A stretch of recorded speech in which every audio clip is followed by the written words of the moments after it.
sense that I better not push my luck too far with this guy. There was this guy in the water in Hawaii. He's the biggest jerk of anybody I know in the water, in anywhere in the world. In front of my condo, he surfs there. And he bullies the tourists. And he bullies the other surfers in the water. Wherever we go around the world, people will go, "Who is that jerk?" And I was sitting talking with one of my friends, and he goes, that so-and-so guy out in the water that's a bully, he's the one that bullied your son when he first came back from the war. And my blood turned hot. And that was 10 years, that was probably 15 years before, that he had bullied my son right out of the water. He thought he was a tourist. My son has surfed 85-foot waves, but he didn't know who he was because his hair's cut short. He's obviously a military guy. And my blood boiled. And so the next day I said, well, the next time I see him, I'm going to deal with him. So the next day I stand up, paddled out to Queens Break in front of my house. And I said, Lord, if he's there, I'm going to deal with him. It's about a 5-minute paddle just to get out.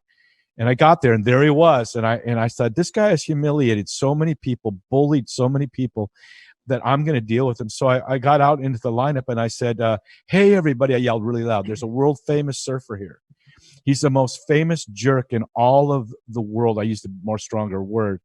All over the world, people ask me, who is that jerk that bullies everybody at Queens? It's this guy right here. You should be honored. He's right here. I just kept going and going and going until he couldn't take it anymore. And he started yelling back. And I said, I don't like to yell. Let's go fight. So this is probably 9 months ago now.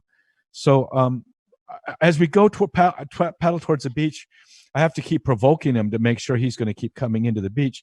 When we got to the beach, it was a spring break, just this last spring break, because it was packed with tourists.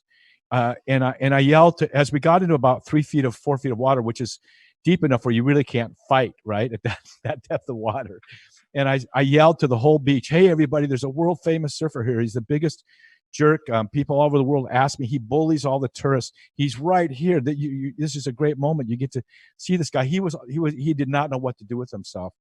And then we got to the beach, and you'll appreciate this, Doug. We got to the beach, and he starts posturing. And I said, I'm not going to take the first punch. I'm not, but you're welcome to.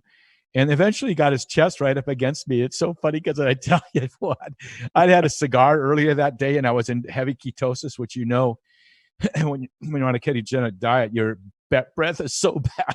He got so close to me. And then he got his chest and touched me with it. And Doug, I did this thrust against his chest, but if I'd raised it 2 inches, he would have taken out his esophagus, right? Yeah. I shoved him back a good distance, and then his posturing was over. I think he saw cops coming and he left. But I'm just saying there is a time and a place to say, I'm not going to take it anymore.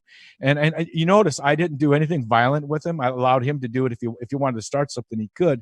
But I humiliated him in public as he had humiliated others in public. And